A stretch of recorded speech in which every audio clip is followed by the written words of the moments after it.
Dark Side. I'm your host, Brianna. And I'm Dyson. And this is Dark Adaptation.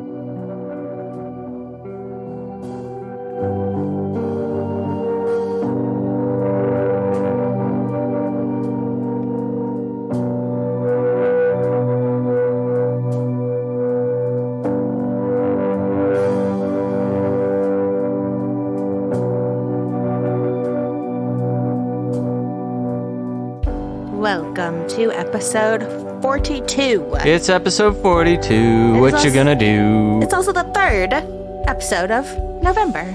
Oh. Yeah, just a fact. Well, how about that? I'm gonna start this by saying that our 1 year anniversary is coming up in 2 weeks. A little baby pod is gonna be 1 year old. It's exciting. It's very exciting. Yeah. So the first thing I'm going to say is thank you, everyone listening right now, because there's no show without you. Yeah. There isn't. No, there really doesn't even isn't. exist. You would have just, you know what? We gestated this thing. Oh. Worked around it. We birthed this for you. Okay, that's enough. But without you, it's not anything. It's just a disappointment. Wow. You're talking about gestation or whatever you were saying. Now we lost all of them. Oh. For those of you who are still here, just thanks for being here, helping us get to 1 year. We do work so hard on this show. We put everything into the research and the production. Pretty much all of our spare time goes into doing this. Mm-hmm. And I'm going to ask all of you I'm having a hard time with this because I don't like sounding like I'm like, come on, please help us. Please. I'm begging.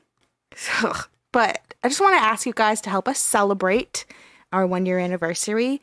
We are asking for your support, you know.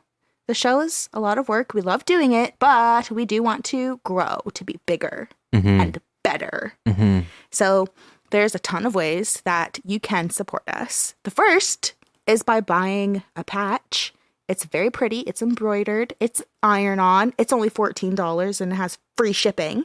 And no tax. And no tax. $14 all in. Free shipping. Flat rate. You can purchase this patch through our Instagram shop or through our website. You can also buy us a coffee. This is a way to support the show and show us that you love it. It's good for our motivation. It just starts at like $3. It's just a little donation to help us. Mm-hmm. You can also do that through our website. And if you can't support monetarily, like that's cool. There's also free ways to support us and help us grow. The big one is to make sure that you rate the show wherever you're listening, and leaving a review as well is so helpful, and it takes like 2 minutes. Our Instagram account is a good way to support us. Just follow us there at Dark Adaptation Podcast. Share the posts or comment on the posts. You can message us. I love to get messages from people just telling us like how they felt about the episode, what they liked about it, literally anything. Yeah. And yeah, you can just... Oh, also like the biggest thing I want is like case suggestions and topic suggestions. Yeah. Because I know, like, some of my friends tell me, like, what episodes they really liked. I know ghost stories are very popular. And I love doing ghost stories, so of course we'll keep doing that. But for our 1 year anniversary, we want to be able to, like, address some of the questions and comments and stuff that you have. So if you can make suggestions, ask us questions if you want to get to know us better. That would be fun to answer on the podcast. You could put Dyson in a hot seat or something. But yeah, literally anything. Tell us anything. We want to hear from you. And it's just helpful for us so that we know like whatever we're putting into the show is good and working and stuff. And I have like a ton of ideas for where I want to take the show. But yeah, we need to hear from you to make sure that like you dig it. Yeah. What you like to hear, what you want to hear. Or even what doesn't work for you, okay? Like, I'm all about constructive criticism. Any compliments, feedback, suggestions, whatever. It means so much to us, and it helps with the content.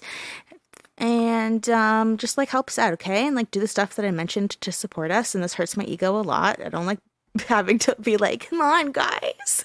Help us. But it's a necessary reminder. The easiest thing you can do is at least rate the show. And Okay, Dyson, do you want to add anything? Because I'm like sweating and embarrassed.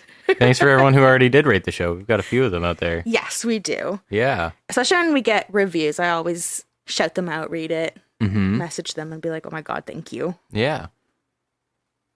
So what kind of case you got for us today? I got a turn of the century Canadian case. Ooh, it's more Canadiana. Canadiana. Canadiana? A turn of the 20th century, I should say. Mm. Because I guess technically it could be like 20 years ago. It was also the turn of a century. Oh, God. 1900s. I guess with that, I'll just get into it. All right. On June 13th, 1901, Ada Redpath and her son Cliff Redpath were shot to death in their home in Montreal's affluent square mile district.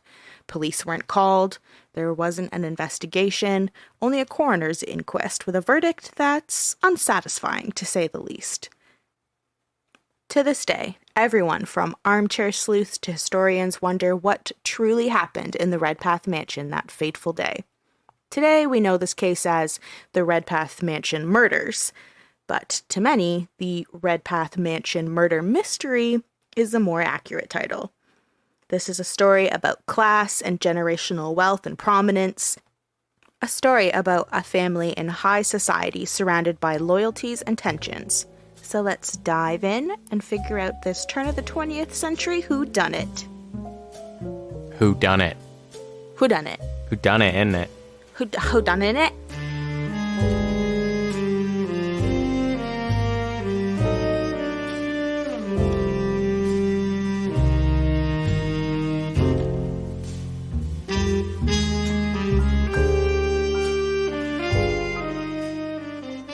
That music is so nice. It just hits me in my soul. Yeah, it's good, isn't it? Isn't it? Isn't it? I feel like I have to be in a cafe. Oh. A very dimly lit cafe. I was imagining the start of like an LA noir crime movie. Oh. Yeah. Like some double indemnity or something. It's a double something. All right, guys, a disclaimer right off the bat. That adds an extra layer of mystique to this case. The family refused to discuss the deaths of Ada and Cliff with anyone. They never talked about it, and they tried to keep everything as hush-hush as possible. So the information that we have was written by historians who researched the family history and pieced together the events and surrounding speculations through accounts, archives, newspapers, letters between family members, and Amy's diaries. Amy is the daughter of Ada and sister to Cliff. Oh, okay. But we'll get into all of that. All right. So we're going to start with getting to know the Redpath family, just sort of who they were, where they came from, how they lived. How they got that dope-ass last name. Does it sound familiar? Redpath? I don't know. I just think it's really, really rolls off the tongue. Redpath. Yeah. Yeah, we're going to get to know them because it's important to understand their background, their status in the community, all of that. So the Redpath family was very rich and very affluent in Montreal's high society.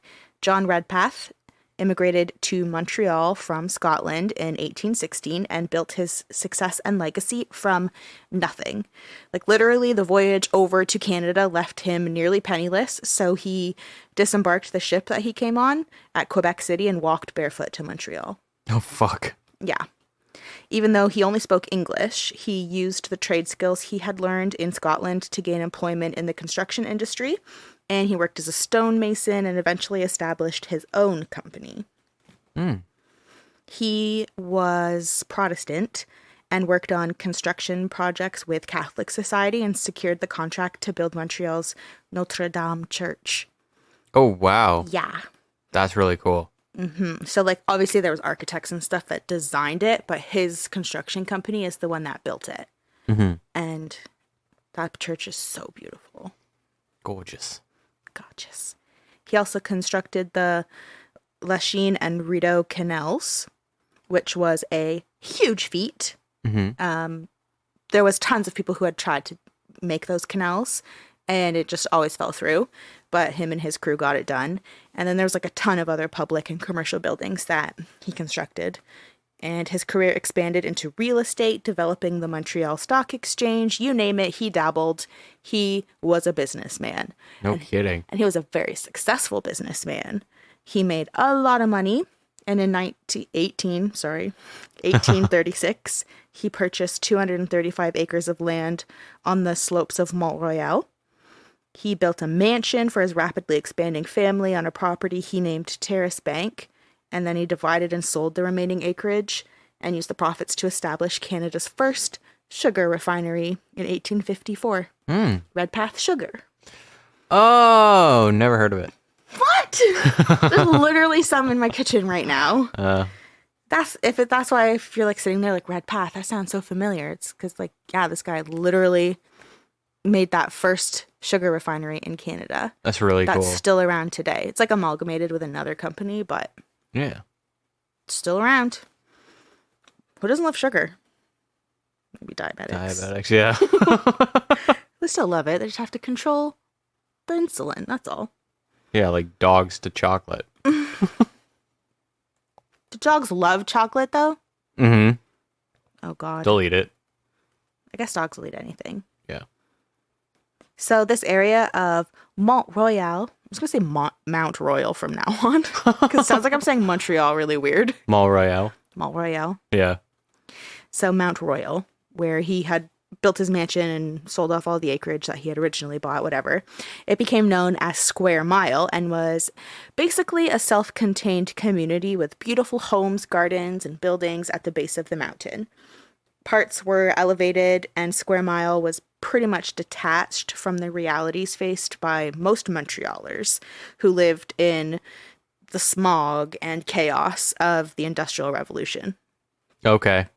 These rich families attended the same educational, religious, and social institutions, and their children associated and married within these elite circles. They shopped at the same stores, had the same medical, dental, legal, and accounting services, which were often owned and provided by the rich families that they associated with.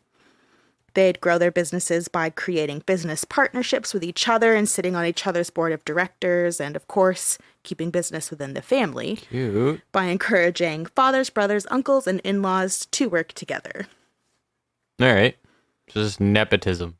Nepotism, just this high society of only rich people. It's like a rich people only club. It's like they can just keep growing and sustaining the wealth because they're all rich and they just use each other. Yeah. To like the money just status. passes around. And then if all of you guys are friends anyway and like associates, and then you're all sitting on like each other's board of directors and working on the same projects and stuff, then you're only going to keep elevating and always have someone to like back you. And it's kind of like a cult. Oh my God. Oh boy. Quebec and their cults, huh? Order of the Solar Temple. What? That was what first came to mind. Yep. So, as I had mentioned, John had a rapidly growing family, which is the reason he built this big fancy mansion.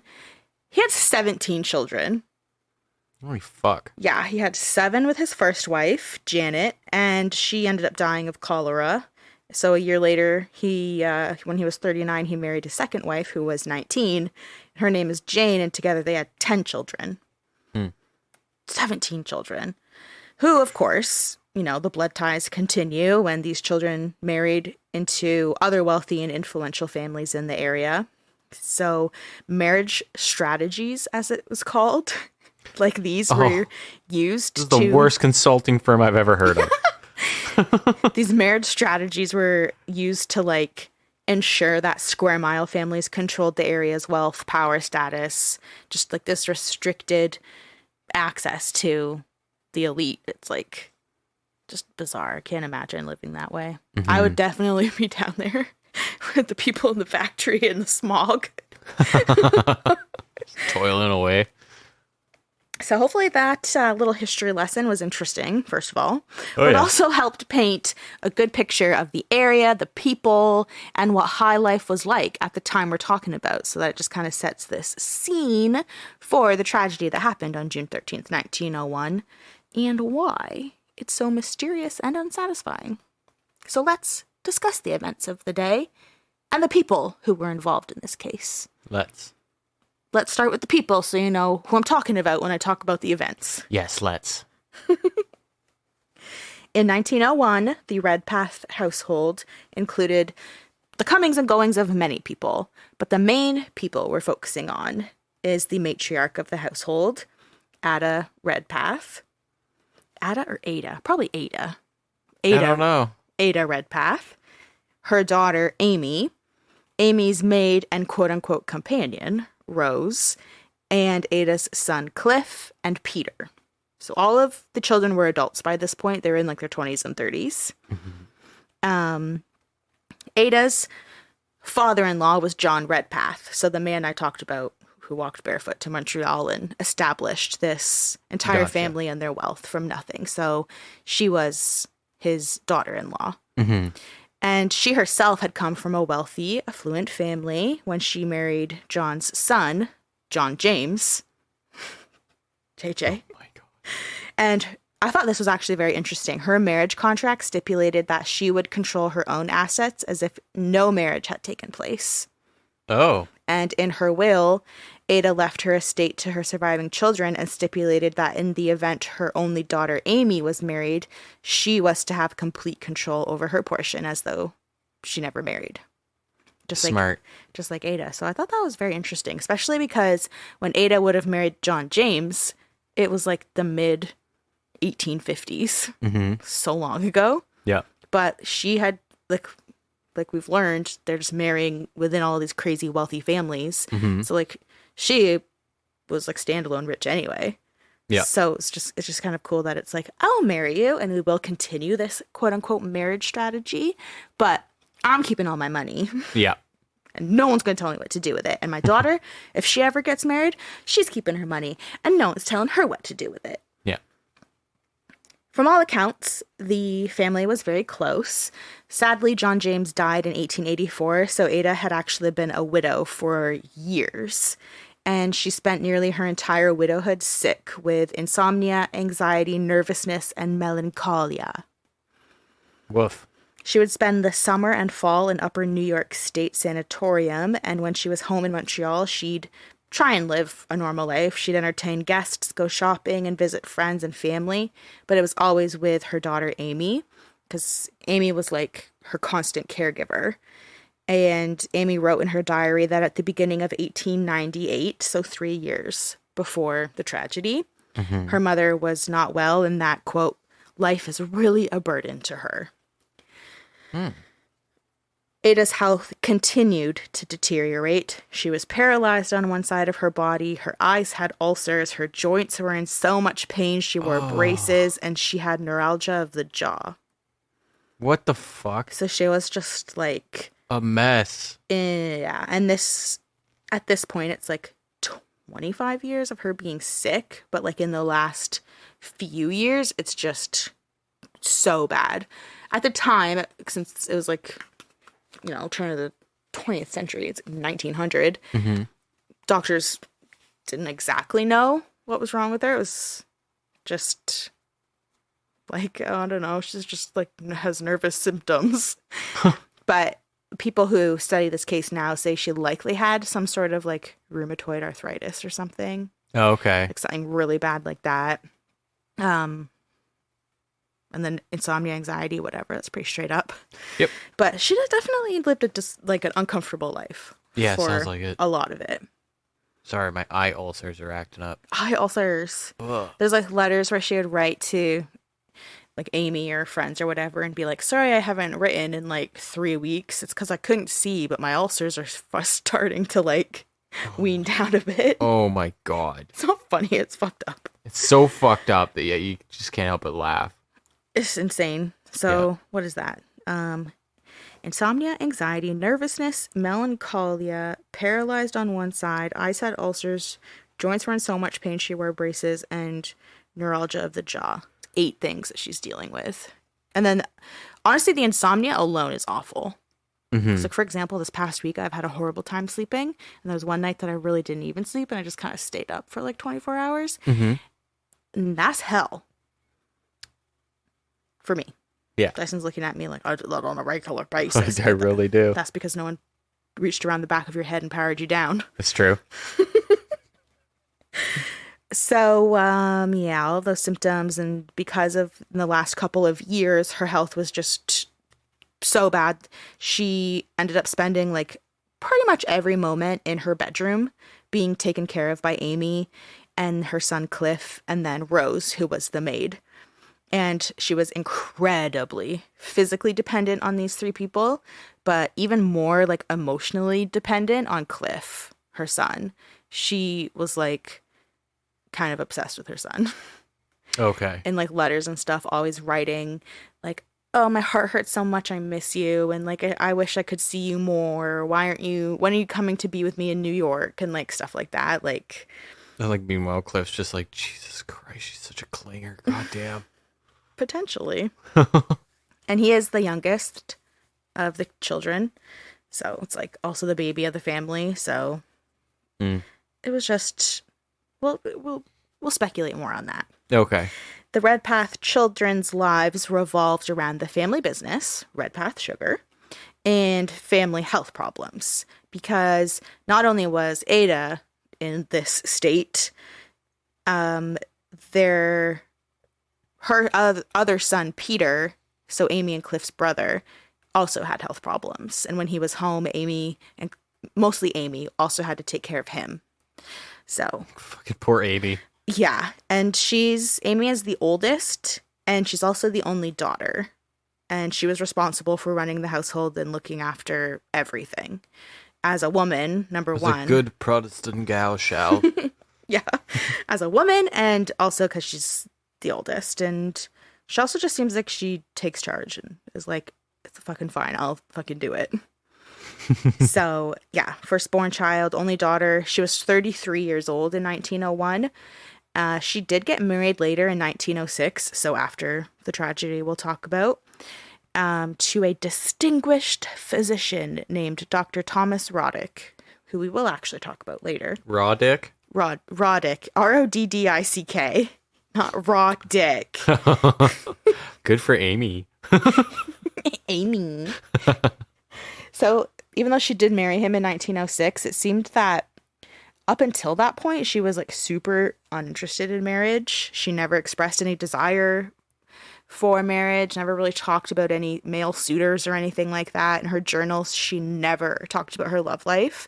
She really only detailed, actually, she detailed literally everything except her love interests. And instead, the journals show her strong devotion to like her brothers. She loved her brothers and her sick mother. And it also had like pages and pages of just going on about how much she loves and appreciates her live-in roommate, which is wholly platonic.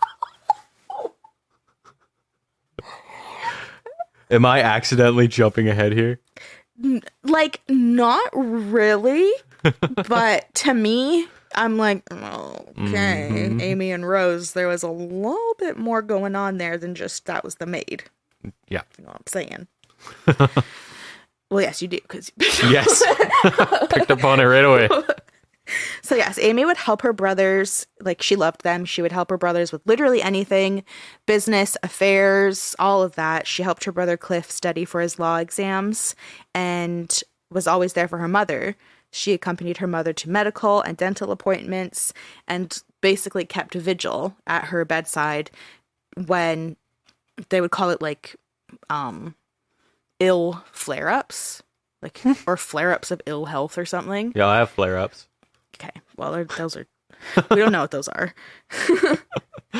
And she would, oh my God, you're in my flow. Basically, what I'm trying to say is she loved her brother, she loved her mother, her entire identity was like staked in other people and helping this family.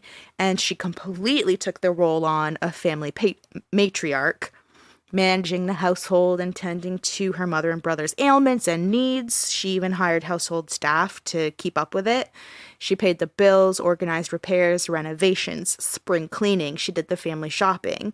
She had a staff of live-in servants, which included a handyman, a gardener, a cleaning lady, a sewing girl, and a nurse. And one of these live-in servants was Rose, who was a maid and described as Amy's loyal and constant companion. And also her delicate flower, to which she would like to pluck every petal. Are you reading her diary? It was mine. Why? Rose kept the household running when Amy kind of needed like a moment. If she was like, yo, I have to just get out of this house. I want to go see my friends. I want to go out with my brothers, whatever. Mm-hmm. Rose was like, I got you. And she would keep the household going because Amy had a lot on her shoulders. And we know this because Amy recorded literally everything in her diary. So a little bit about Rose. Oh, no. Rose never married and remained in service as a maid and right-hand woman to Amy right up until she died at 73 in the year 1943. And Rose died in the Redpath Mansion. Like, she was there. Yeah. With Amy until she literally died. Mm-hmm. And a funeral was very held. Sweet. Yeah, she was like just part of this family. A funeral was held and Rose was buried at the Notre Dame des Neiges cemetery. And the following year, Amy had Rose disinterred and reburied in the Redpath family plot at their family cemetery. Okay. And Rose's life was commemorated by a plaque mounted on the Redpath monument, which reads, quote, Mary Rose Shallow, 1870 to 1943, beloved companion of Lady Roddick. Now I'm saying Roddick. Roddick. Beloved companion kind of sounds like a dog. A little bit, yeah. Maybe they were just best friends, but I mean, they were like together all the time. If Amy traveled, Rose was there. There's like photos of them together, just the two of them in Egypt, like they're on a little vacay. Oh, nice. So, I mean, whatever. Even if it was more than just a companion or friends, like that's cute, but I wouldn't want to be forever memorialized as a beloved companion. I'd be like, what am I, a German Shepherd? Okay, next we'll talk about Jocelyn Clifford Redpath, or Cliff, as he was known to his family. All right. And I'm going to say Cliff. He, like I had said earlier, he was the youngest child of Ada. So it's the little baby of the family. He was 24 years old in 1901. And he was really smart, happy, healthy, just an excellent young man. He was described as tall and manly with a pleasing personal appearance and a quiet demeanor. He loved sports like horseback riding and canoeing, which he preferred to do alone. And if he couldn't be alone, then he would only want his very close friends with him. Mm-hmm. You know, he was an introverted intellect. Okay. I just made that up. Well, I mean, I didn't. It kind of sounds like he was, but I said it in a way that's pretentious. Just. I gotcha. So he was ambitious about his future. He had graduated from McGill University and had been a student in law. I said that weird. Been a student in law. Yes, he was. He was an introverted intellectual from Montreal and a graduate of McGill University. Wow, why can you talk like that so well? It's quite a task, my darling, but I'm quite good at it. You also look so constipated talking. I do have to take quite a large shit. Let me tell you, I have to drop the kids off in the pool any minute now. Drop my kids off at the pool. Okay, so he had been a student in a law office, not a student of law.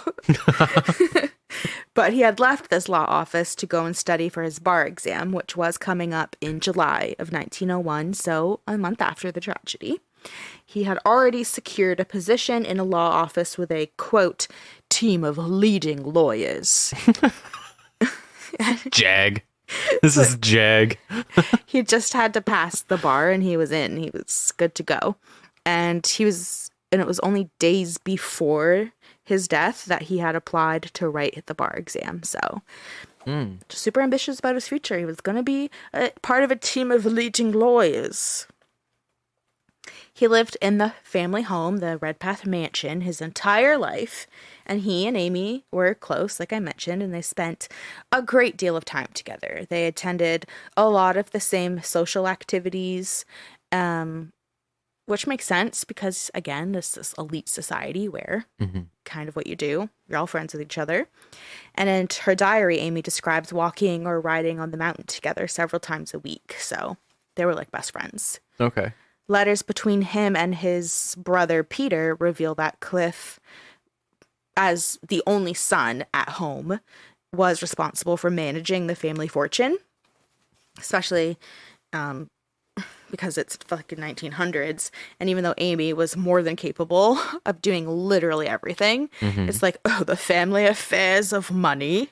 No, leave that to a man. So Cliff was in charge of that, but Monetary value is managed by someone of monetary value.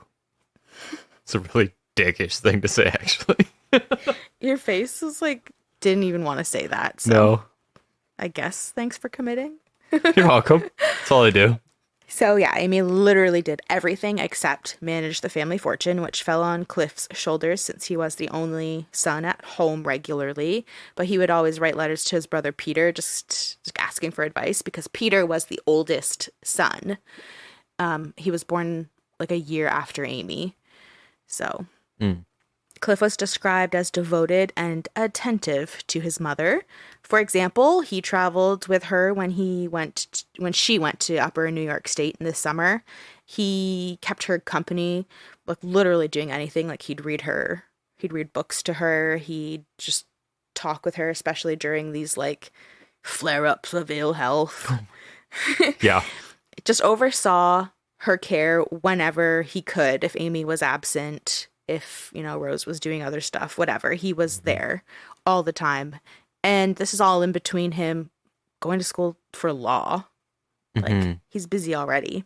And you're fucking rich in this little, I don't even know, elite society, where you have like all these other social duties and stuff. Yeah. His friends even said, quote, Mr. Redpath's constant and tender solicitude for his mother all through her illness are evidence of the young man's real attitude toward her. Oh my God. Basically, he really loved his mom. Yeah. Jesus Christ. So boring. Imagine everyone talk like that. This is so boring. Delete. So the other brother I've mentioned is Peter, the oldest son, but second oldest child, because Amy is the oldest. When his father died, John James's father. John James is the father. Amy, Cliff, Peter, their dad. He died in 1884, which left Ada the widow for so long. Yep. So since he is the oldest son, he was expected to oversee like the family, basically do everything that Cliff and Amy were currently doing.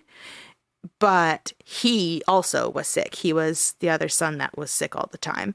And he remained sick and spent long periods away from home pursuing medical treatment in Europe for sciatica and taking the rest cure for consumption. Yeah, what's that?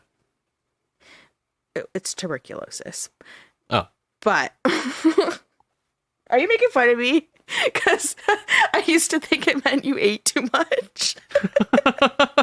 No. I just As a going, kid, what's if the I rest heard here? consumption, I was like, oh, like you just ate so much that you're ill. Like at Thanksgiving or something. Too many Pop-Tarts, and you're like, just- oh. At Thanksgiving, didn't have Pop-Tarts on Thanksgiving. Oh. At Thanksgiving, when or whatever holiday, when you eat so much because the food is so good and you've been waiting like months for it. So then you're so full that it hurts. I would be like, I'm dying of consumption. Because I thought you were so full. But that's not what it is. It's tuberculosis, the TB. Sure is. And it's the fucking 1900s, so everyone was like, just take the rest cure, go get fresh air in the mountains, which is what he would do. He would go to Saint-Agathe-des-Monts in the Laurentian Mountains of Quebec. He would go to upper state New York, just like his mom, and he would go to places in Colorado and California, so any mountainous region. So yeah, as the oldest son, he probably should have had a lot more responsibility, but he was just so sick, taking care of his own health. And following the tragedy that happened in 1901, Peter's health rapidly deteriorated, prompting Amy to travel with him to Saint-Agathe-des-Monts and later to Redlands, California, to mountainous areas again to try and whatever the fuck rescue was supposed to do. Just fresh air was supposed to make your lungs better. Yeah, I think so. And like, oh, you're in the mountains, so it's like obviously elevated air is better. Yeah. Which makes no sense to me, but whatever, it's 1900.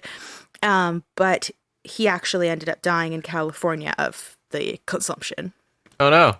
In 1902, May 18th, 1902. So less than a year after Ada and Cliff died. And Amy accompanied her brother's body back to Montreal by train. He was buried in the family plot.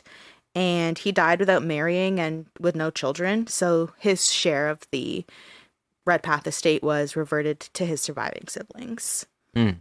He couldn't marry and have kids because he literally was just so focused on his health. Yeah. Wasn't able to go down to from the mountain to the nightclubs, 1900 nightclubs. Yeah, they're raving to Chopin and what Right. else was around? I don't know, but just imagine someone raving to that. So in quick succession, Amy dealt with the loss of her mother, Cliff, and then yet less than a year later, Peter. And their dad had already died years before, so Amy just was taking like right, left. So now it's not. Why is that funny? It's not funny. I'm laughing at the most inopportune moments this episode. So now, Yeah. we have a full picture of the family, the characters that are pertinent to the events of June 13th, 1901. And we can really get into that event of June 13th, 1901 and try to figure out this mystery. All right. What the fuck happened? Who done it? Who done it? Who done it?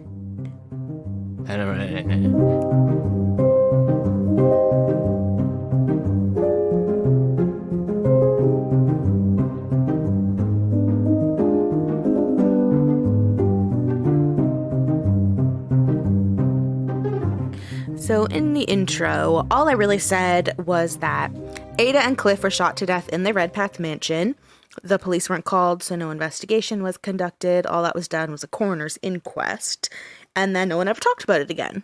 Mm-hmm. So what we're going to do is dig into it a little deeper. We're going to fucking talk about it again.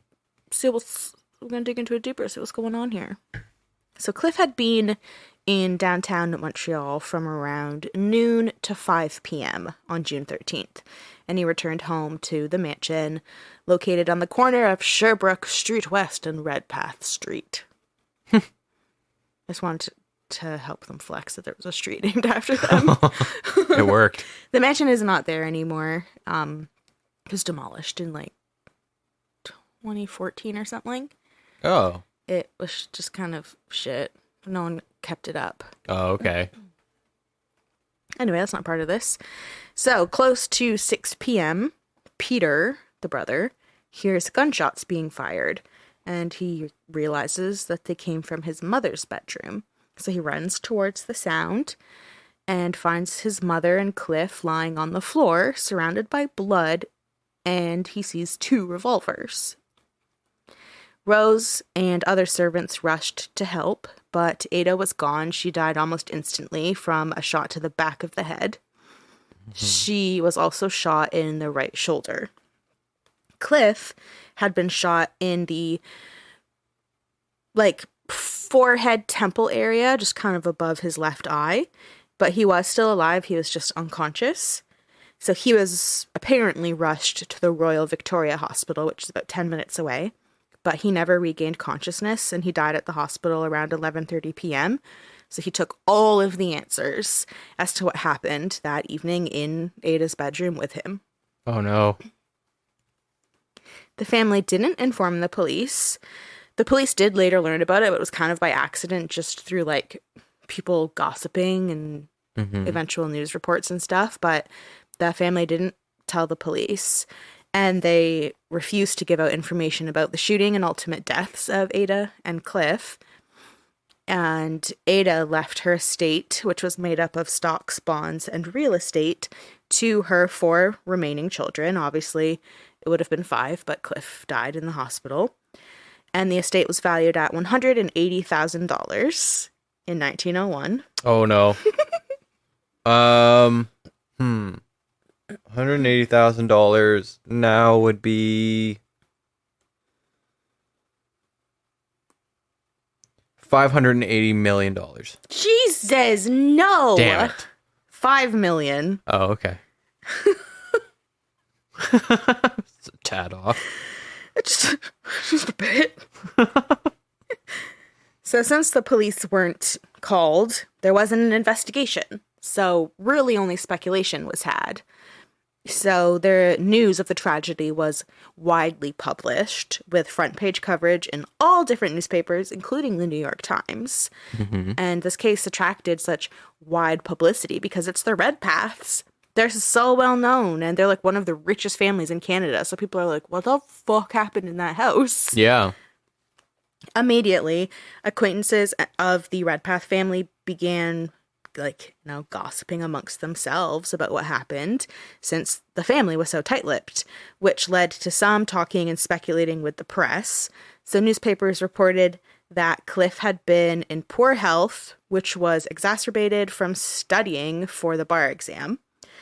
Sources told newspapers that Cliff was so overworked he had developed quote-unquote nervous symptoms, and that earlier in the day he was depressed, but as the day wore on it got worse. He grabbed a gun, he shot his mother, and then himself. Okay. So, it seems like such a far cry from the Cliff that was painted, of this, what did I say? Intellectual introvert. Yeah. But yep. just this man who loved his mom, was so family oriented, just studying law, socializing, whatever. Mm-hmm. But the theory that, he just kind of snapped and killed himself and his mother was backed up by the Redpath's family physician, Dr. Thomas Roddick, who, if you'll remember, is also Amy's future husband. Yep. So they didn't get married until over 5 years after Cliff and Ada died, but still interesting. Yeah. That's the family physician. Yep. Would have been Amy's doctor literally her entire life. Okay. So it's very strange. Yeah, a little strange now. Yeah, now that you mention it. So Dr. Roddick, confirmed that Cliff had been a bit depressed and stressed out lately, which was heightened by studying for the bar exam. And on top of that, he was epileptic and he was suffering from insomnia and busy caring for his mother. It's very important to note that I don't think in 1900, epilepsy that we know it as, with the seizures and being associated with just being an epileptic, that's its own thing. Mm-hmm. It's the same with saying she has nervous symptoms, which could be literally anything, a mental health thing of anxiety, depression, mood swings, literally anything per fucking period. Then it's she has nervous symptoms. Yeah. Or he, but it's usually attributed to a woman. So the epileptic, the way that he's saying it, it's not really known if he means that it's just seizures, or if he's saying because of all these nervous symptoms, he became epileptic. So he would have stress seizures. Okay. But it's so hard to say because it's never ever been talked about in the past that Cliff was epileptic in any way. It's this weird thing that all of a sudden came up in this statement as to why he would kill his mom. Mm-hmm. So, just something to note. He added that Cliff was an awesome and caring man, and while the circumstances that I just mentioned might have made him snap, it was out of character and very difficult to come to terms with because Cliff loved his mom. He was such a nice, patient man. Yeah. A lot of people in the Redpath's life felt the same way. This is fucked up. I just can't see Cliff doing that. And everyone loved Cliff. In letters to the families and everyone's diaries and in different ways of like tributes of poems and eulogies and stuff. Everyone loved Cliff and was like, oh my God, what the hell? Like, this boy won my heart. He was so sweet and smart and nice. People were just like, I don't understand how this could happen this way. Mm-hmm. And friends of the Redpaths agree that if Cliff really did this, if he really just kind of snapped and shot his mom, then he was not in his right mind. While others believe that his frame of mind didn't have anything to do with it, that it was actually an accident, suggesting that he either tried to wrestle the gun away from his mother, who was losing her mind, and accidentally shot her, or if he did have epilepsy, then it was an epileptic fit, so he kind of seized out while he was holding a gun and shot her. But then it's like, why did he have a gun? Yeah. Why were there two guns? So this was all of the statements from Mr. Roddick being like, oh, he was epileptic and I think he just snapped. And then mixed in with all the kind of like gossip of people chatting to the papers and amongst themselves, because the family, like mainly Amy and Peter, because they were always in the house and lived at the house permanently at this point, they weren't talking. So it just kind of had to be a little bit of a gossip town for a minute. So even though the police weren't called, like I said, they found out eventually just because of this gossip. A formal investigation obviously was not conducted because the police were involved. So a coroner's inquest was needed to determine the cause of death. For real, just to have something actually written down on paper. Yeah. Issue a death certificate. Legitimize it a little bit. So this coroner's inquest was held the next day, so June 14th, and it was held at the Redpath Mansion, and 13, quote, prominent Montrealers comprised the jury. You have to have a jury for the inquest.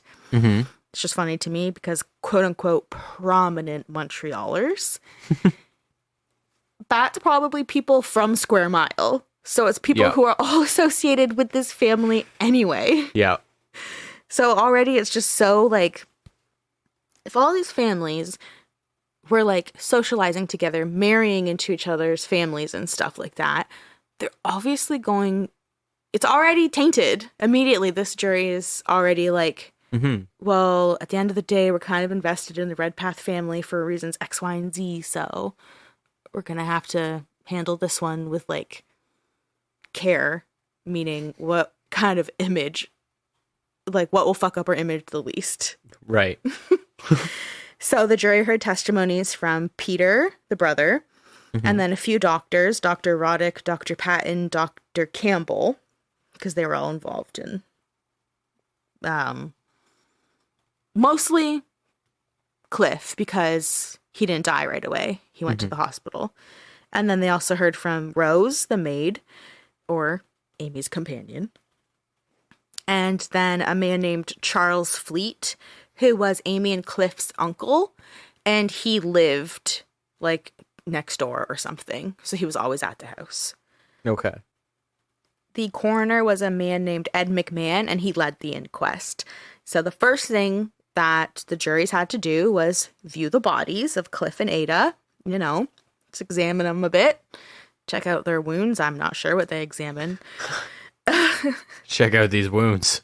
So probably they got to examine the body, and Ed McMahon, the coroner, will probably walk them through it. Like, this is the contusion, whatever, something. That was actually a quote, folks. Yeah, Ed was a little dicker. He didn't want to be there. So the second thing was questioning the witnesses for their testimony. So the first witness was Peter, the eldest brother. He said that Cliff came home, and this was, somewhere between probably around between 5:30 and 5:45 maybe. Okay. Cliff came home from his little ventures downtown, and Peter said that when Cliff came in to the house, he seemed ill and tired, and he didn't really question this because he had been working really hard to prepare for his bar exam, and, you know, was also caring for his mom and stuff. So Peter was like, whatever, he's probably just exhausted. Mm-hmm.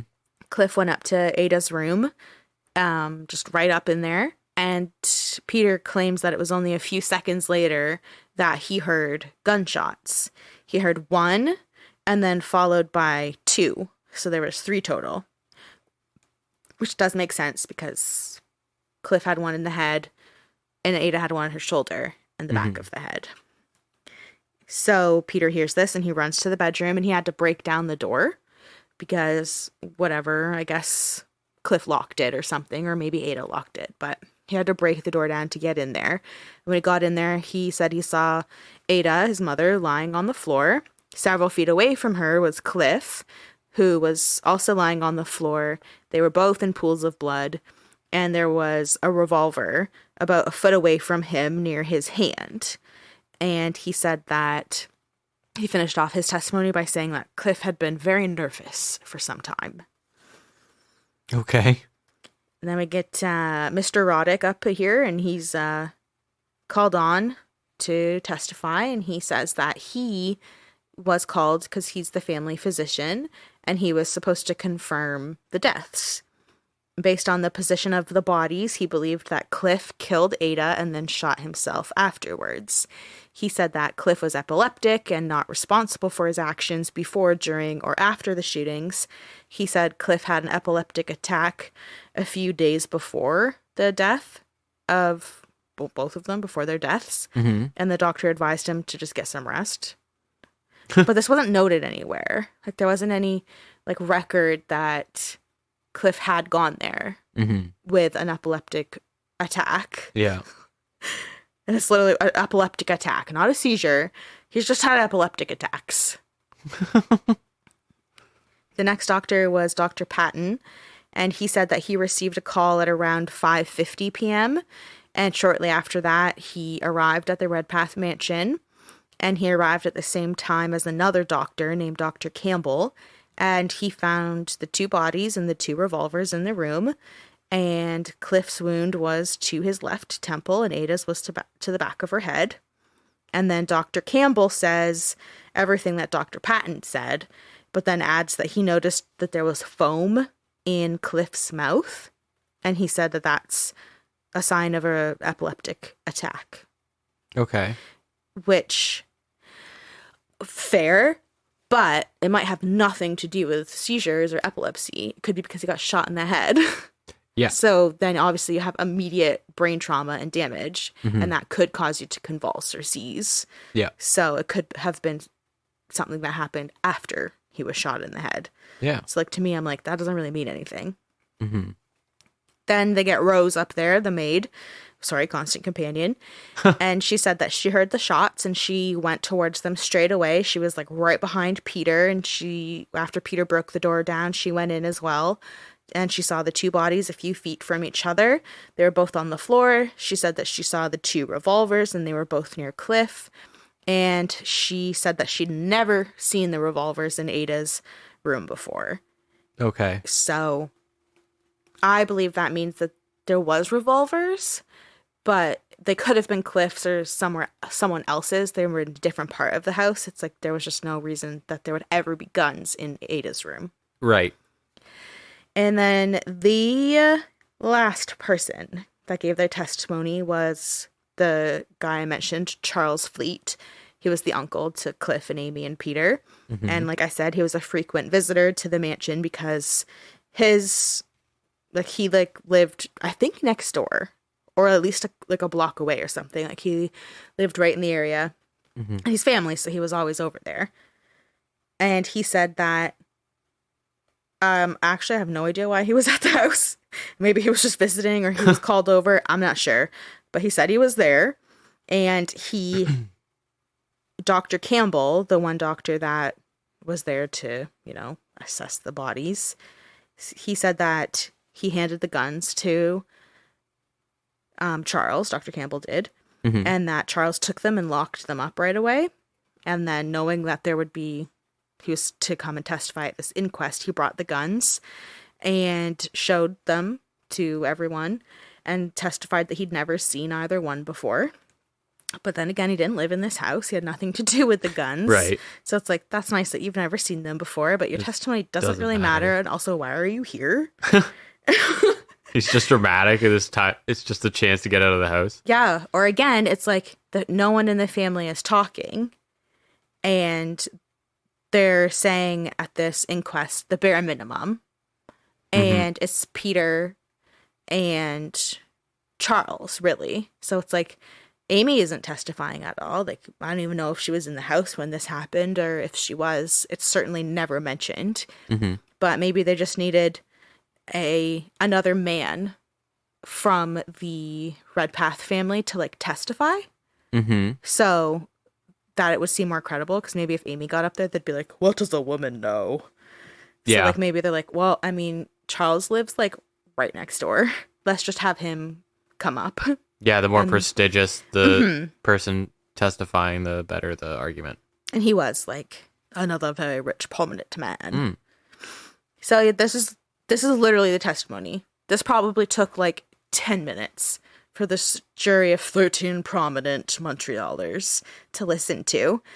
And the verdict that these prominent Montrealers came up with was, quote, Ada died from a gunshot wound apparently inflicted by Cliff while unconscious of what he was doing and temporarily insane owing to an epileptic attack from which he was suffering at the time. End quote. Clear as mud. So, So Cliff murdered his mother because he was having this epileptic fit. So whether that means it was legitimately a seizure and for some reason he was holding a gun and shot people, or it's being used synonymously with some sort of nervous symptom like an anxiety or a panic attack is unclear. But they're just kind of encapsulating it all under the term epileptic attack. So they're saying Cliff temporarily lost his mind because of either a seizure or some sort of nervous breakdown and shot his mother. And then I guess was clear-headed after that, and felt so guilty he shot himself, or it was just part of the plan to take his mother and him out. Yeah, that's where my mind went to. And that was that. That was the verdict. That's what it was. And then the next day, June 15th, Ada and Cliff were buried in the Redpath family cemetery. And there was a very small funeral, but it was incredibly private. It was only for immediate family members to attend, and it was closed off completely. No one was allowed to come, just immediate family, essentially, to bury him and get it over with. Right. So there was interesting contradictions in the evidence. Yeah. Again, the evidence we have is from newspapers, which have varying accounts, and you don't know how reliable the sources are. You don't even know. You don't know. Like, is it nosy Nelly down the road just gossiping, or is it actually a source close to the family that's giving Melly, reliable y'all information? Say that. You don't say that. So yeah, one of these contradictions was that it was reported, and if you'll remember, I said apparently Cliff was taken to the Royal Victoria Hospital. So this is one of the contradictions. It's not clear if he was actually transported to the hospital following the shooting, because there's no mention of his admittance in the hospital's patient register.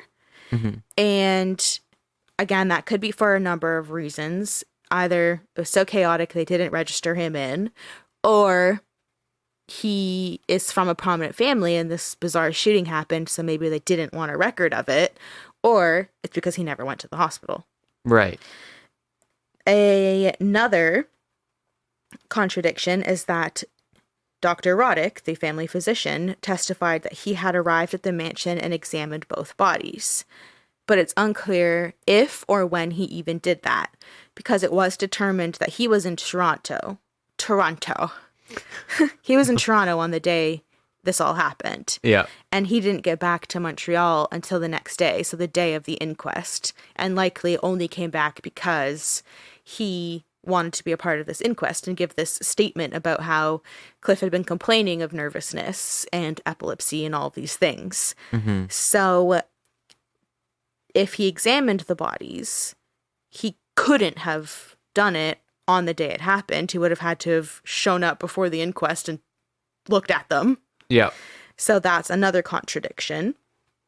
So the third is that friends and family members said that Cliff had purchased 2 guns in town, whereas there was a statement made by another person in the family. This is literally how it's quoted. Just people in the family. Yeah. Saying that there would never be guns in the house. You had Rose saying she'd never seen guns in Ada's room, Mm-hmm. but that kind of leaves it open to the fact that there could have been guns elsewhere in the house. Mm-hmm. And people are saying, we saw Cliff purchase 2. And then there's other people saying, they never had guns. They wouldn't have them. So those are the contradictions. Mm-hmm. Was Dr. Roddick even there to examine the bodies? He kind of seems at this point like he's just there to make the family, like, to kind of help them sweep this away. Like, we don't need this drama or this bad image. Just say Cliff was suffering Mm-hmm. from epilepsy or nervousness or whatever. And then the fact that no one even knows if he actually got to the hospital or not. Yep. Plus, Cliff was back in the house the next day for the inquest. So did he go to the hospital, die there, and then get sent back over?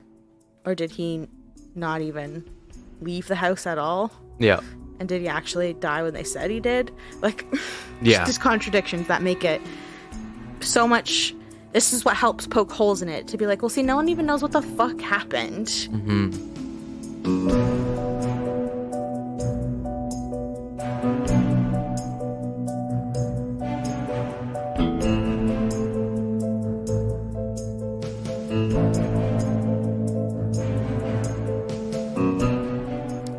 The coroner's inquest concluded that Cliff killed his mother and then himself, and that was that.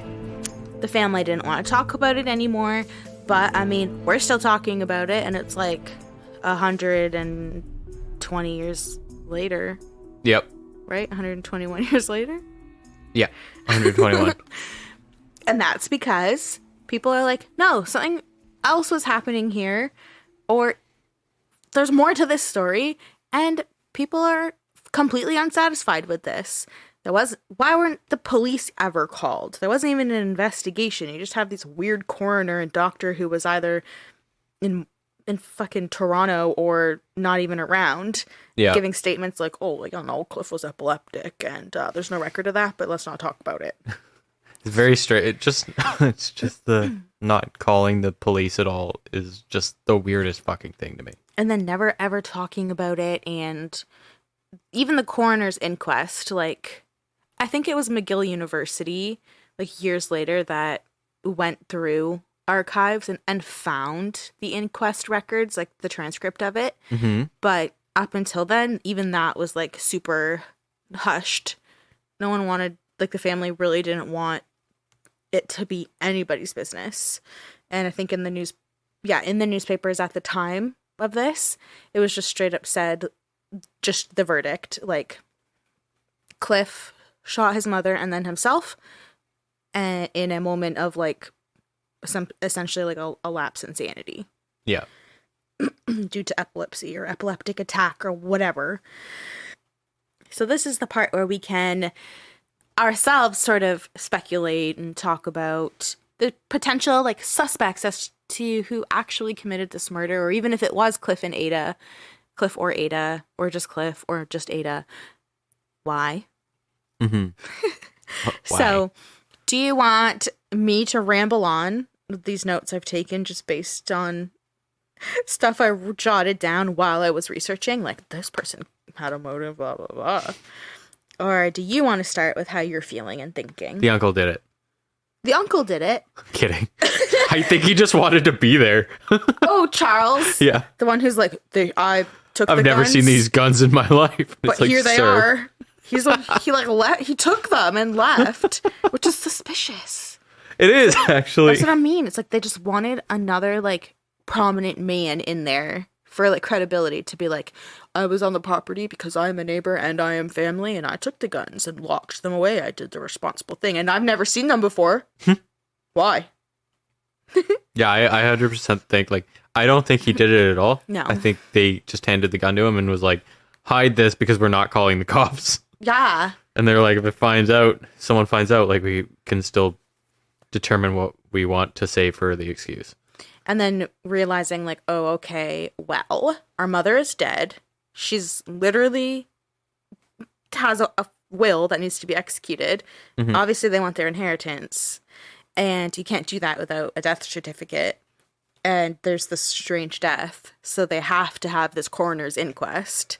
Yep. And then you're kind of forced to produce the guns because it's like, well, the one doctor who was there on scene says that he handed you these guns. So, like, where are they? Yeah. So then he's going to have to bring them. But Never seen these in my life. so didn't you leave the property with them? Well, I don't know if he left the property with them, actually, because he just said he locked them away. Mm-hmm. So it's like, I don't know if you put them back somewhere in the Redpath house where they would have come from or where he thought they were. Because, again, there's those contradictions of, like, there was either never a gun in the house or there were guns in the house, but never in Ada's room, or there were specifically guns of Cliff's. Yeah, it's like a complete unknown. Yeah. I mean, I would believe the story that these are Cliff's guns. Mm-hmm. Just people who said they saw him buy them. Yeah. Yeah, because, like, that's a hell of a thing to fucking lie about. It would be really random, especially if when that information was obtained, I don't know when in the timeline that was. It would be interesting to know if it was before or after people knew that there was two guns on scene. But then again, I don't even know when people knew there was two guns on scene. Mm-hmm. I think people knew that they were shot, but I don't think people realized there was two revolvers at the scene. Yeah, it's specific. Mm-hmm. Yeah. So, yeah, is there anything else you wanted to, like, say? Like, I know you don't think that the uncle actually did it. No, I think Cliff did it, and I think, like, I think Cliff did it, and I think he snapped or something, and I think they just wanted to cover it up because, like, everyone's just so fucking tight-knit, and they're gonna just try and hide all this shit, so they tried to hide it. I just don't understand why. Like, mm-hmm. I get it in the sense that, like, I understand that the image of your family is tied to your finances and your status in the world at that time, but, like, at the same time, it's like, okay, but you're gonna go through all of this to try and hide it from the police, like. Yeah, and, like, you're this in the Square Mile district, high society. Mm-hmm. There's gonna be one or two people you're associated with that have an in with the cops. And it's 1900. Like, there's probably and Montreal. Yeah, it's in Montreal. 1900 in Montreal. Like, Montreal's fucked. Yeah, like, their cops did not give a shit. So you're the Redpath family. All you'd have to do is slip him a tenner. I'm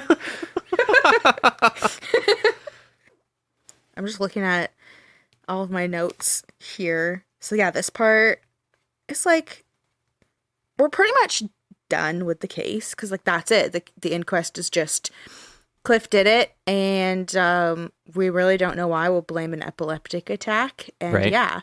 But as I was, like, reading through and writing all of my notes and stuff, I just made random notes. So now I'm looking back on them like, okay, are these coherent? I had the first thing I wrote here was Cliff, like, was my number one suspect. Like, they said he did it. He was the only one in the room with Ada. And I'm with you. I just don't understand why. Because there isn't this documented history of him being, you know, nervous or epileptic or whatever. Mm-hmm. It was just Dr. Roddick coming out of nowhere, leaving Toronto to come back to Montreal to be like, I was here and this is what happened. Mm-hmm. When it's like, mm-hmm. And then him just being weird anyway and marrying Amy later. Like, that's a whole other thing. Just ick. But yeah. So, maybe it is true that he wasn't in the best state of mind and he was already agitated from all of this stress with school, the bar exams, which weren't even for another month though, but like maybe it was studying. I don't think he snapped from the bar exam. Like it was just taking care of his mother who was like... No, I think this was an underlying thing that the family just kept under wraps because everyone has to have a good image. I see. So like... It wasn't just a... Yeah, I mean like, I'm not even saying it's epileptic. No, I know what you're saying. Like I'm saying like, you know, he could have had something darker in him for quite some time, and he just finally acted on it, and it just so happens that he had a bar exam next month.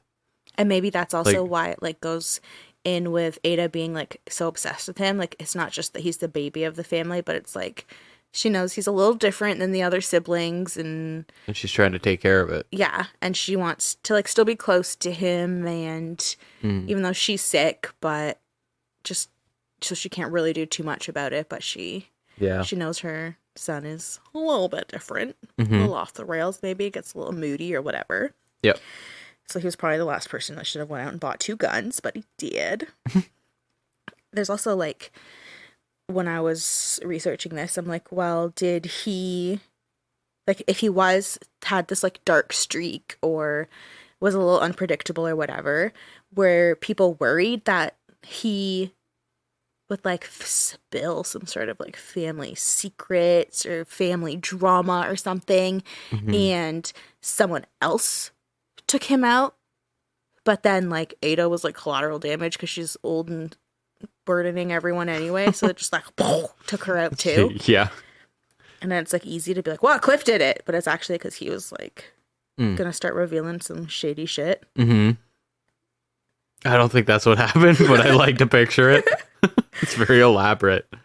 Or when we're speculating towards the beginning, when you just had like nosy Nellies and gossipers saying like maybe it was an accident. So maybe Cliff came home and went straight up to check on his mother because he had been out all day. He'd been out since noon. And just, he's so close to his mom, he goes up there to check on her, and maybe she has a gun, or both of them, maybe she like found the 2 guns that he had recently purchased or something like that. And he went to get them from her because she is not well. She could have been like having a, mental moment.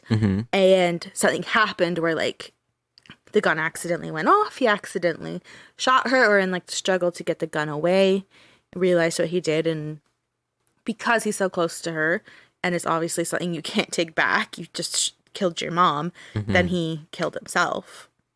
Yeah, it's hard to have, but Peter had to break the door down. Yeah, and it's also hard to accidentally shoot someone in the shoulder and then the back of the head. Okay, true. The back of the head suggests she was like trying to run away, or maybe she was sleeping or something and turned around and he just like went up behind her. Yeah. I wanted this to be so much more mysterious. Well, I mean, like, we don't fucking know. It's still mysterious. Like, why the fuck don't you call the cops? And then the source is telling the press that he had been depressed all day. So like, did he go to like downtown Montreal with like friends or someone and hang out with them all day and say like, I'm fucking stressed out or depressed, or my mom's driving me insane, or I have a lot on my plate, or I just don't feel well. And other sources said that he had been drinking all day and he was a little bit drunk. So did that like trigger something? Yeah. Made him snap a bit when he came home. That would make sense, yeah. And there's of course people who go like,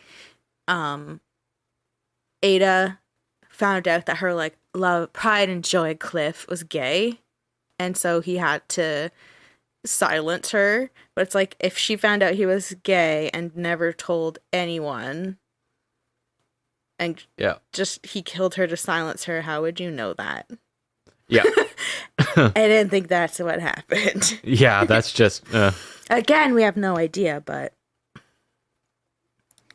just looking through my notes here to see what other stuff I wrote.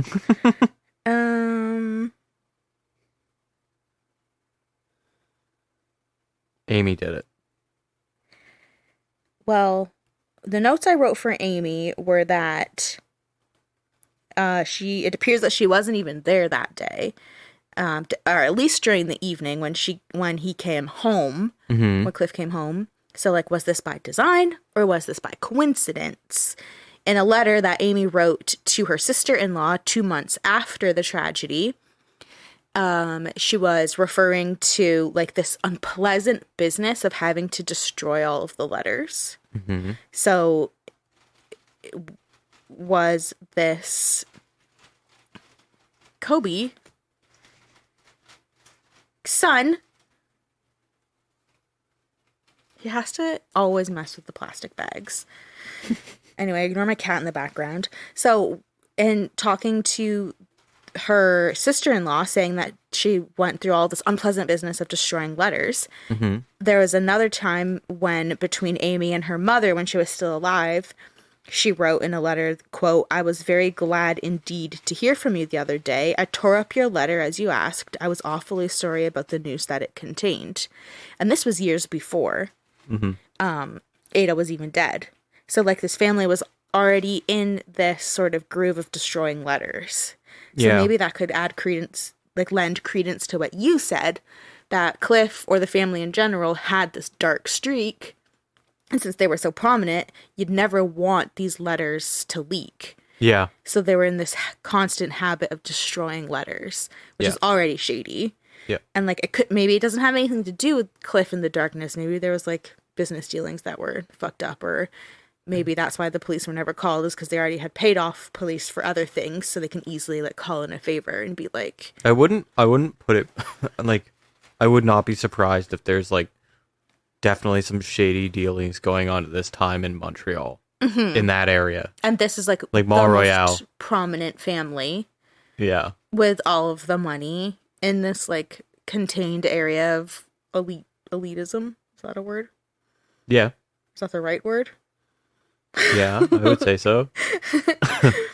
But yeah. There's also, let me see here. Yeah, mostly what I wrote for Amy was just about the letters, how there was so many accounts of her saying she was destroying letters, or she had just destroyed a whole bunch, or she'll be sure to destroy the letters. And this goes back like 3-4 years before the tragedy even happened, when Cliff and Ada died. So I thought that was weird when I was reading through them. And then I made a note here that there was a speculation that the Redpath family resented Ada for her burdens, for, like, all of her health issues, her expectations of Cliff, her need for his attention, just the overall obsession that she had with him. So maybe they blamed Ada for what Cliff did, because of this, like, ingrained need of him to be helping her and to be there for her. And this also, I think I made this note because there was all of those mentions of letters, poems, eulogies, memoirs, all of these things where people were like, we love Cliff.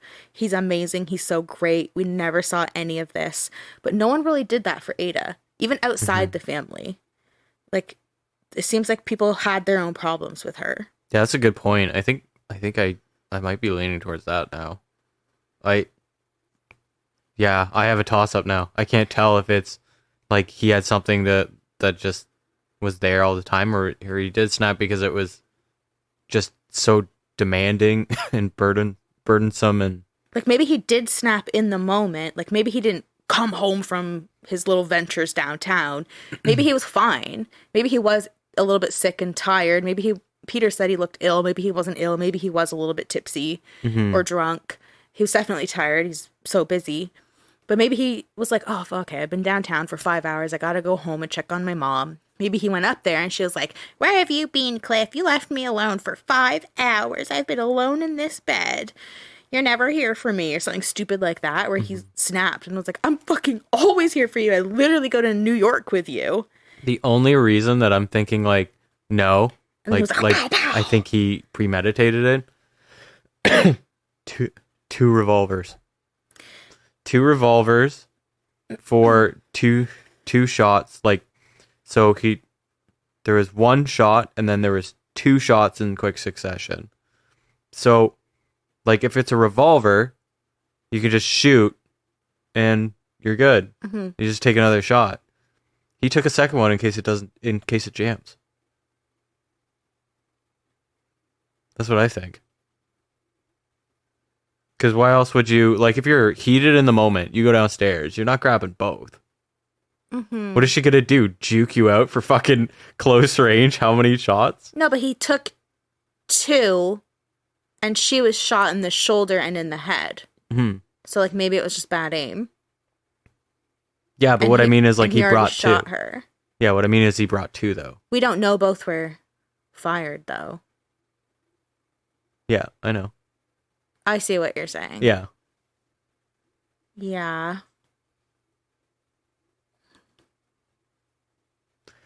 That's my thought, because, like, unless he took after his uncle and was like, come check out these guns.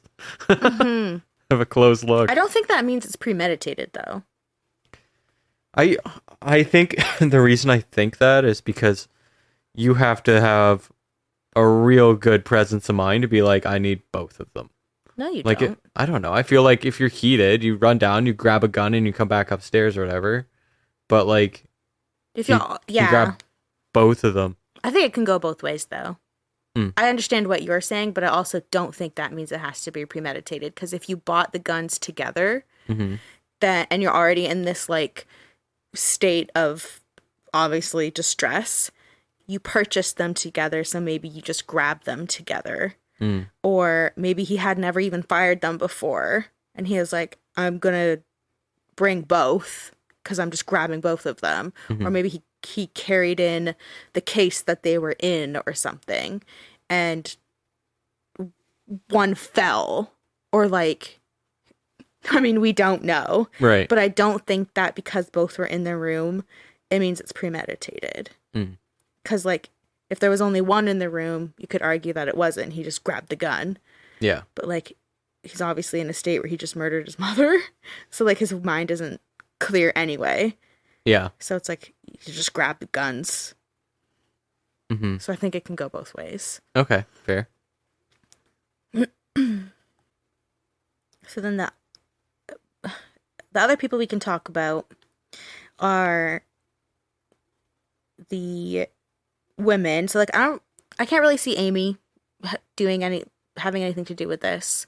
No. I think we both seem to agree that it was obviously Cliff. There wasn't any sort of, like, setup to make it look like it wasn't, like, Mm-hmm. or that it was Cliff, but it actually wasn't. It was just staged that way.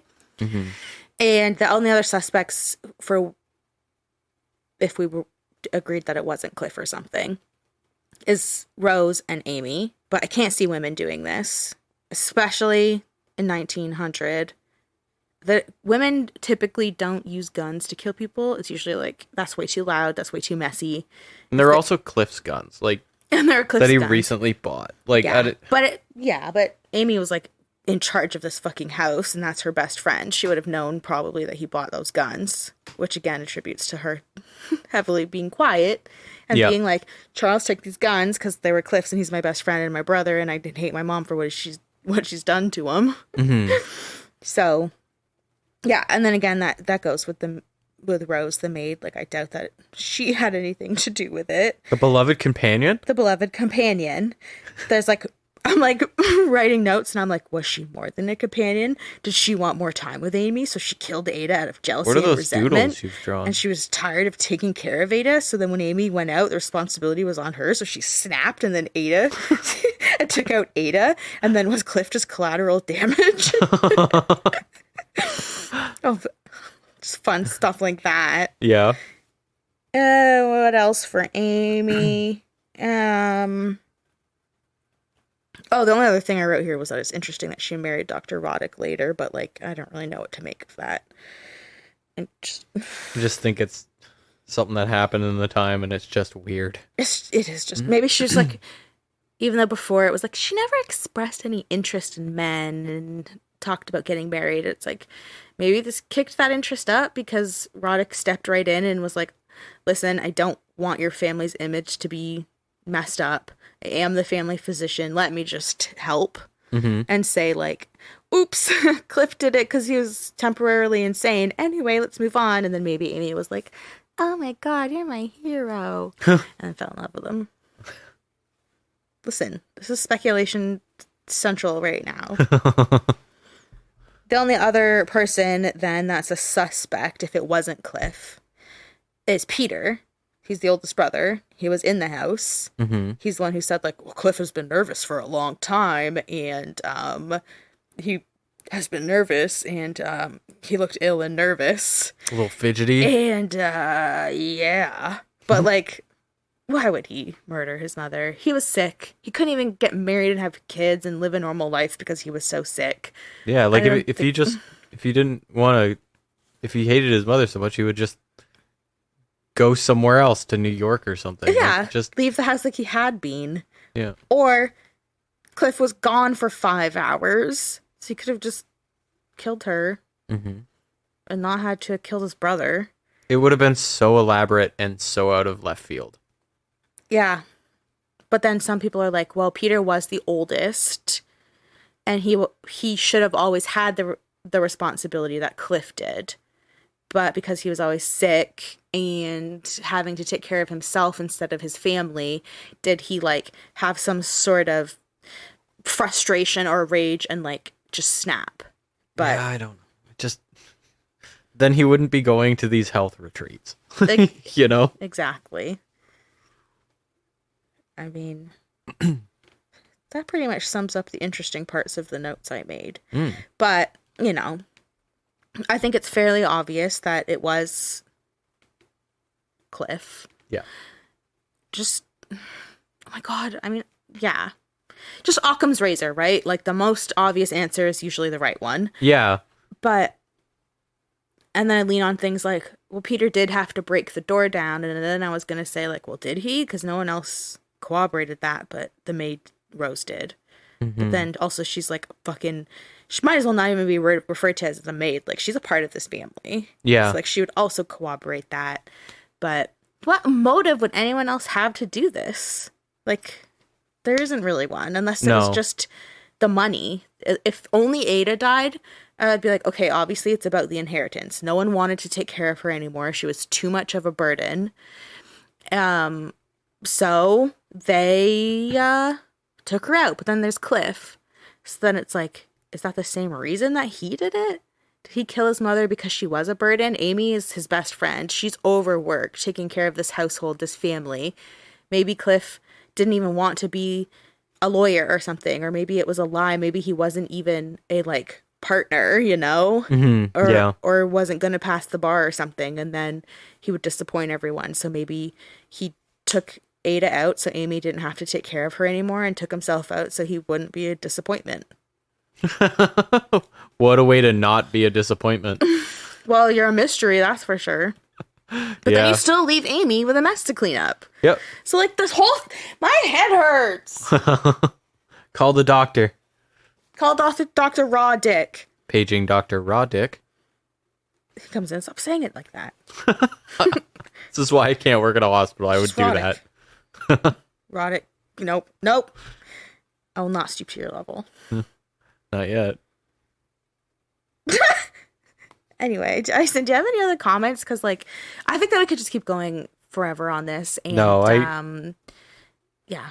No, I'm just stuck between whether it was underlying and, you know, premeditated type stuff, or whether it was, you know, whether he was just sick of it. I'm really torn on that. So now I'm just really not sure, and I still think that something's still amiss. Oh, for sure. There's 100 things that are amiss, or just like needs rearranging or something. Like, there's just... It's just because I'm so uneasy, because all of this is just the word of, like, people who said that this is what happened, but these are the people who didn't call the police. These are the people who didn't call the police. These are also people who are all tightly affiliated with one another.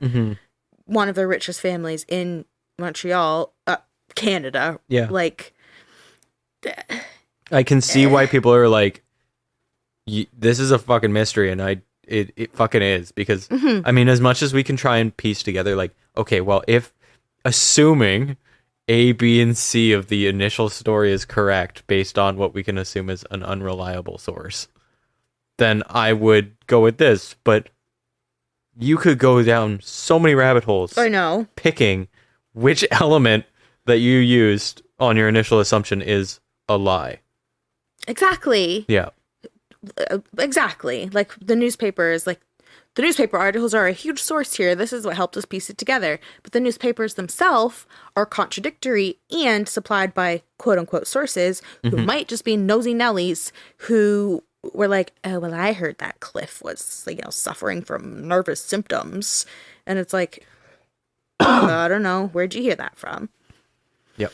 Or like, he bought 2 guns. No, he didn't. Yes, he did. There was never guns in this house. Yes, there was. They just weren't in Ada's bedroom. No, they weren't.